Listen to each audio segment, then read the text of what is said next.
Well, I'm calling it quits. I can't do another 50 miles on this hip. I will get hurt. I'm honestly pretty sure I've already done something to it. So sad right now. Damn it. Yeah, those videos are really hard for me to watch. My name's Jess, trail name Sassafras, and back in January, I attempted a through hike of the San Diego Trans County Trail. And spoiler alert, I didn't finish. There is a lot of reasons that I totally messed up this hike. So I thought it might be fun to just sit down and explain exactly what went wrong and all of the lessons that I took away from what I would probably classify as a catastrophic failure of a through hike. Now, first things first, I want to talk about the pre-trail, the preparation. I trained as much as I could.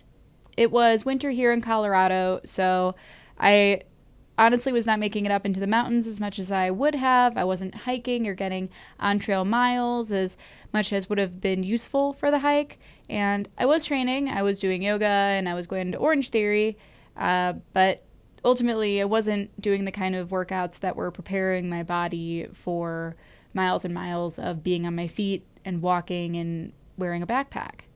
Now, in the months leading up to doing this hike, I'm going to be honest, I was really, really nervous. And I was nervous for a lot of reasons. For one, this was going to be by far the most aggressive mileage I had ever done on a backpacking trip. We were going to be doing 20 miles a day plus every single day for 7 days. And I was essentially going from couch to trail. I was training as much as I could, but I got no on-trail miles because it was winter here in Colorado and I just wasn't making it up into the mountains. I was also nervous because not only was I going to be backpacking with people that I'd never backpacked with before, I was hiking with guys who all have thousands of more miles under their belt than I do and years of more experience. And on top of all of that, honestly, it was a work obligation. This was a work trip.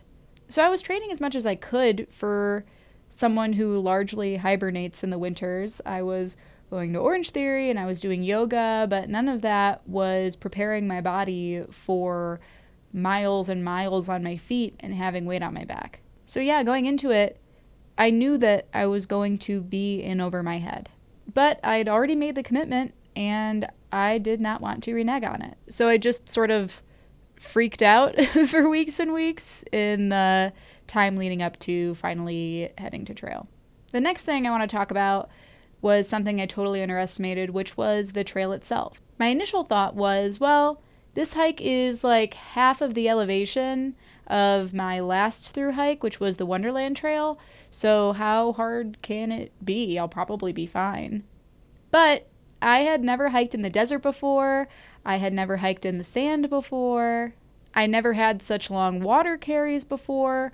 And on top of that, I was chasing after these guys who were way faster than me. That's because I'm not a fast hiker. I'm short and I have a very short gait and I sort of just toddle along as fast as I can.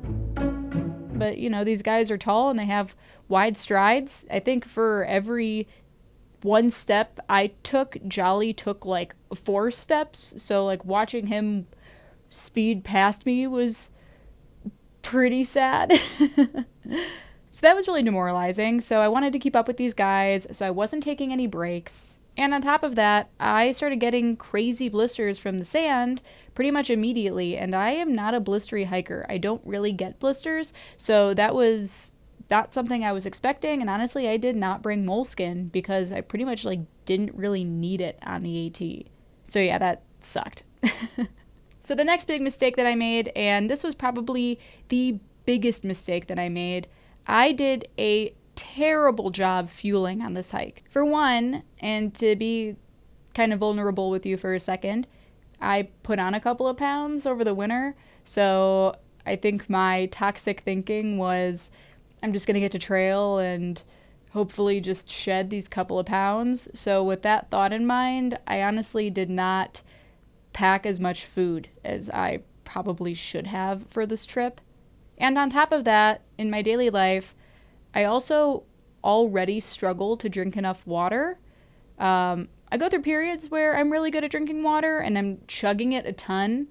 And then I also go through these dry spells where drinking water makes me feel like I'm actually drowning. And unfortunately for me, when I was on the San Diego Trans-County Trail, I was in one of those dry spells. So I carried less water and I drank less water, so my body wasn't lubricated properly and I wasn't recovering properly. And the boys were reminding me, I think Jabba must have said to me 100 times, like, drink water, you're not drinking enough water, you need to be drinking water in the desert. But I sort of stubbornly and maybe kind of rudely was sort of like, I know what I'm doing, but very clearly he was right. I should have been drinking more water. So yeah, that's all to say that these issues compounded and I think were made even worse by what I did to compensate. And that was relying on meds. So for one, from the jump, I'm prescribed Adderall. I have ADHD. I take it in my daily life. And ultimately, Adderall is a stimulant. It does help with my focus, but on top of that, I work out harder and I work out longer. Now, I did not use Adderall and haven't used Adderall on backpacking trips before. I sometimes carry it just to like know that I have it if I'm in a dangerous situation and I need to power through. But because I knew that this hike was going to be so strenuous, I had sort of planned from the jump to be taking Adderall every single day. It kind of felt like it was going to be my cheat code to finish the hike. So I was taking Adderall to help with my stamina and my endurance and my energy levels. But in reality, what actually happened was the Adderall killed my appetite and my thirst. So fueling, which was something that I already was doing a really bad job at, was nearly impossible when I was on these stimulants. So I was hiking hard and fast. I was dehydrated. I was malnourished. So my body was just working in overtime. And because my body was being pushed to its absolute limits and I was hurting, I started taking a bunch of painkillers. Good old-fashioned vitamin I. And what's funny is that I've learned this lesson before. Painkillers are pretty much what almost took me off the AT because when I had plantar fasciitis and my feet were just so painful and I could barely walk and I was crying, I was taking painkillers and sort of ignoring those overuse signs in the beginning, and I think I just pushed past that and made the problem so much worse than it could have been. So then here, I'm ignoring all my hunger and thirst signals, I'm ignoring all of my pain signals, and I'm taking ibuprofen and stimulants to push past the signs that my body is trying to give me to tell me that I'm doing too much. I was pushing past it with drugs, with stimulants and aspirin, which is what they tell you not to do. So yeah, I'm on stimulants, I'm pumping NSAIDs, I'm dehydrated, I'm malnourished, I didn't train enough before we got there, I'm not taking breaks, I'm not recovering properly, and we are keeping an absolutely brutal pace. So it's unsurprising that on essentially day 2, I start noticing that my hip flexor is starting to twinge a bit. But I didn't just ignore it because I was unaware that it was potentially going to be a serious injury. Like, I knew that that was an unnatural place for me to ache and it had the potential to be more serious. I was ignoring it for a lot of other different reasons. So this is where bad decision making really comes into play. Not to say that I wasn't making bad decisions before, but this is where all of it was bad decisions, but this is where some bad decisions really start compounding. So for one, this was a pretty unique circumstance. I mean, this wasn't just like a backpacking trip that I went on with friends. This was a multi-day work commitment that I had made. In most cases on a thru hike, if you're aching, you can just pop off trail and take a 0 day. Or if you want to slow down and let your friends out hike you, you can do that. Or if you want to sit down and take a long break, go for it. But unfortunately for me, none of this was the case. And that was because of some pretty unique reasons. For one, we were on a strict schedule. Our flights were booked. We could not change those flights. We could not push them back. Zach had to be back in Denver like pretty much as soon as possible, so there was no room to delay. We had to get these miles done. Another unique reason was that this was a work trip. This wasn't a fun sort of let's go hiking with my friends kind of deal. This was something that I'd agreed to as an employee, and my responsibility was to stay with the boys and record the journey. I didn't have the luxury of being able to slow down and hike my own hike. I had to keep up because that's what I was there for. Another reason that I was pretty much ignoring this building injury was that I was being stubborn. I didn't want to admit that I was hurting. I didn't want to come off as a burden or as weak. I didn't want to seem like the weak hiker in the group. I wanted to show that I know you guys have so much more experience than me, but I'm an experienced hiker too. I can do this. I've hiked bigger, harder miles before. Like, this hike didn't scare me necessarily. I just knew it was going to be a big challenge, and I can overcome challenges like that. That's not scary to me. And another reason I didn't want to take breaks, and this one's kind of silly in hindsight, I don't know, maybe it's not. Let me know what you think about it. But SoCal is mountain lion country, and I've never hiked alone in mountain lion country, and I think I was just sort of like more paranoid about just getting attacked by a mountain lion than was probably reasonable. So I was hustling along, and then when I was hiking alone, regardless of whether or not I was taking a break, I had my head on a swivel. I was like scared of mountain lions the whole time. And the final reason that I was sort of ignoring this building pain and not really speaking up and not thinking about what could go wrong was that I've never quit a thru hike before. I've never had to. To me, it didn't even really seem like a possibility. It didn't seem like an option. I'd never had to do it before, so why would I have to do it now? If I'm hurting or if I'm exhausted, just keep pushing. It's worked for me before, it'll work for me now. So this idea of something potentially going so wrong that I have to get off trail was not even a possibility in my head. So even though I knew I was hurting, it wasn't really scaring me or really setting up these big red flags in my head yet. I just sort of figured I would just push through it. But soon, all of those reasons totally eroded away. I don't think I'm going to be able to finish this trail. So then, the final straw, I think it was on day 4, I want to say. I think it was day 4. I wake up, and I immediately know something is wrong. I'm in my sleeping bag, I shift a little, and I'm like, oof, that doesn't feel right. And I've had some hip-related pains in my life. I've played sports. I played sports in high school, and I had some hip pains back then. But I'd never experienced something like this, and definitely not so sharp. So I wake up. I know this is a new pain. I know it's a bad pain. I'm limping really hard. I'd taken a bunch of painkillers. They didn't even begin to touch the pain. And I'm walking on flat road. I'm barely doing 2 miles an hour. I'm watching the boys just disappear into the horizon, and I'm hanging back, and I'm like, this is not good. This is not good. And I know that as soon as we're done with this flat road section, there is a 3,000-foot climb, our biggest climb of the trip, that day up to Lake Cuyamaca. And I sort of stop in the road, and I look around, and I see cars flying by. We're essentially walking on the side of a highway at this point, and I'm like, if I am going to finish this trail, I need to hop off and I need to go rest. I'm willing to sacrifice these, 17 miles or whatever it was to finish out the rest of this hike. So I hitch a ride into Julian, I go stay in the Julian Lodge, and I pretty much do nothing that day except ice and soak in the tub and eat and drink water and lay in bed. That's all I do all day. And at that time, I was pretty optimistic. My thought was okay, if I just don't move today, then by tomorrow I'll be fine. And I'm still pretty optimistic. At this point. My thought is if I don't move today, tomorrow I'll be good. I'm still going to finish this hike. But then that night we all went to dinner, and I'm hobbling around in the streets of Julian, and I can barely get up the stairs to the margarita restaurant that we were at. I would say that my pain at that point in time was not trying to exaggerate, it was 8 or 9 out of 10. It was, I could barely walk.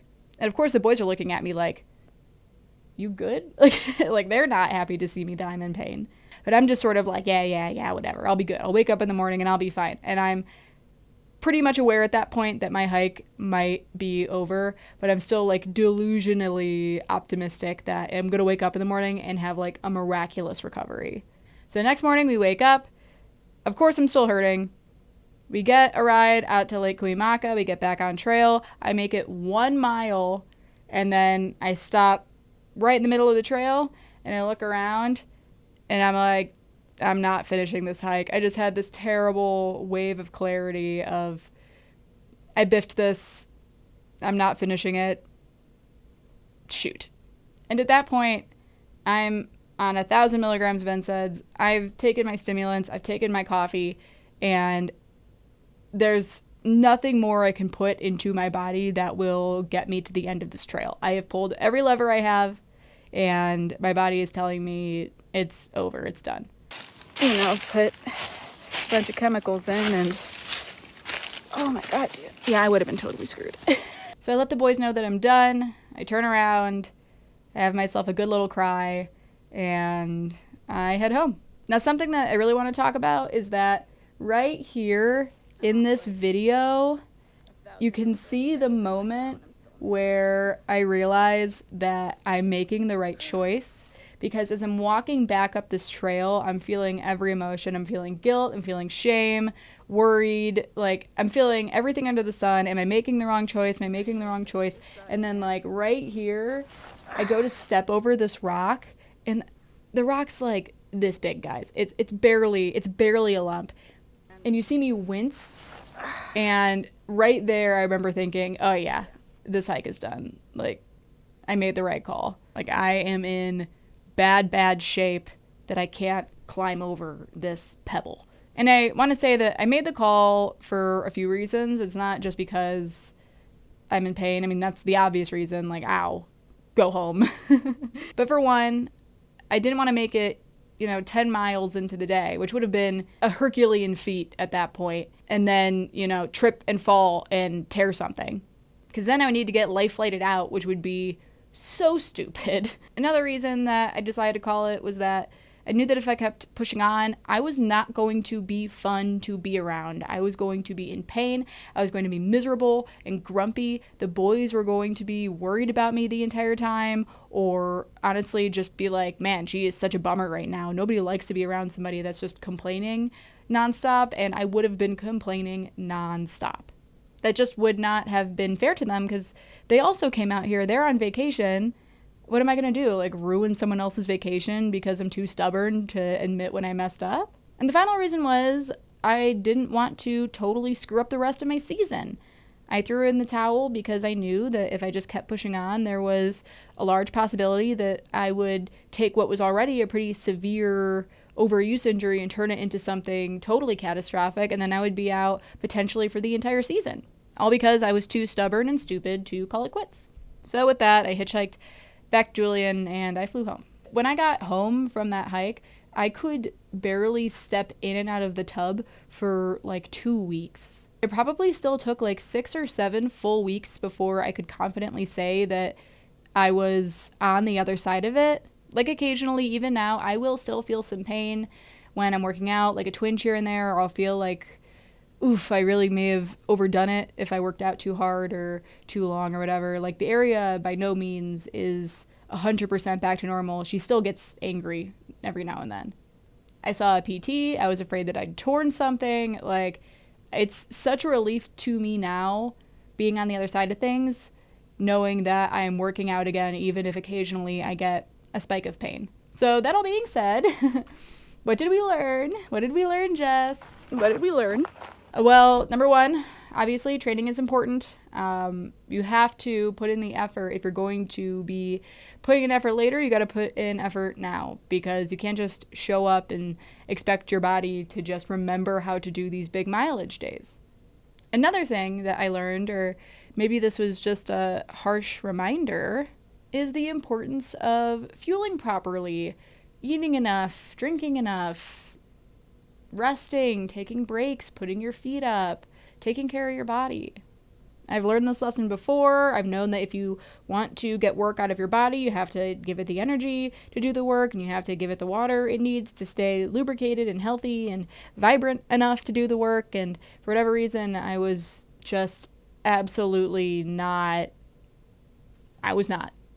And more importantly, forcing yourself to fuel properly, even if your body doesn't feel like it. Because sometimes when your body is so overworked, it doesn't want food or water. It's like the additional energy needed to digest that stuff or work it into the system sounds bad to your body, and you're just like totally in energy expenditure mode. You can't even think biologically about intaking new calories and turning those into energy. So your body just turns into this little clamshell and it doesn't ask you for anything more. And in fact, if you are hungry or thirsty for something, your body almost rejects it.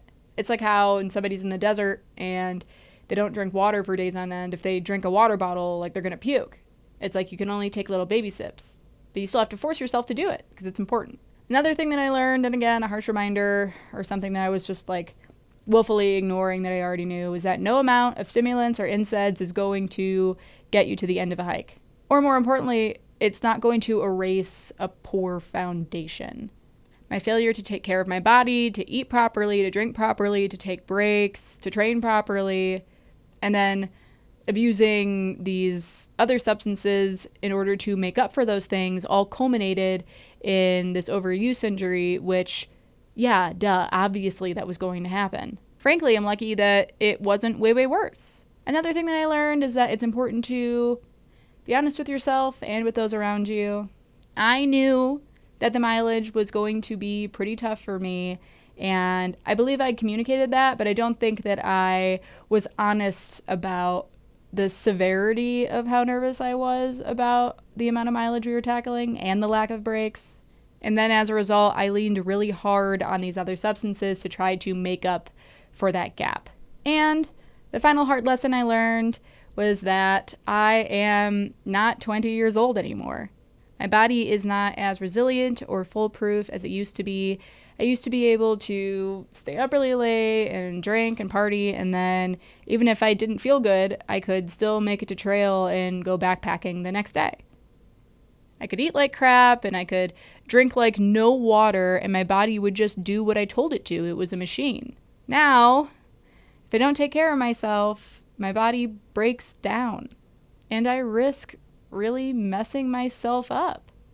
If I had been using logic, I would have been honest about how in over my head I felt about the mileage commitment. I would have forced myself to drink more and eat more instead of just sort of ignoring that my body wasn't craving these things. I would have listened to logic, and I would have known that making all of the bad decisions I was making had the very real potential to culminate into an overuse injury, or worse. But instead, I was willfully ignorant, and I totally messed up this hike. That is 100% on me. This was totally my fault. There's like no external factors here. This was purely, I did all of the wrong things. These were rookie mistakes. So anyway, that all being said, I did really, really have fun on this trail. I don't want it to sound like I just had a terrible time, because I didn't. I thought that the portion of trail that I did see was absolutely beautiful. I had so much fun hanging out with Zach, Jabba, and Jolly. I really enjoyed the peek into PCT culture that I saw in Julian. Like, I seriously had a blast, but this trip is ultimately going to go down in the books as one where I made a lot of really silly mistakes and learned a lot of really hard lessons. But the good news, maybe, is that making mistakes is the best way to grow. Even though I totally biffed this hike, I honestly think that it is going to be better for me in the long run, because had this just been another backpacking trip that I went on, an uneventful, fun, but ultimately like uneventful and unenlightening kind of trip, I wouldn't have walked away with all of these lessons. I'm gonna have to come out here and do this stupid trail again. So again, even though I totally biffed this hike, I'm still thankful for it. All right, guys, that's it. Thank you so much for watching.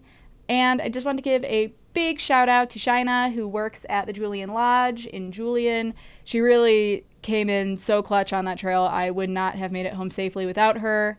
And of course, I want to say thank you to the boys for being so awesome and so understanding, even when I was crying and had to go home. Like, you guys were really good sports, and I'm very appreciative of that. So anyway, thank you for watching. I'm going to leave a link to the playlist with all of the vlog videos from the San Diego Trans-County Trail in the description. So if you haven't watched those, or you're curious and you do want to watch them, you can head down there to watch those. And if you liked this video, please give it a thumbs up, or maybe even consider subscribing to the trek. My name is Sassafras, and thank you so much for watching.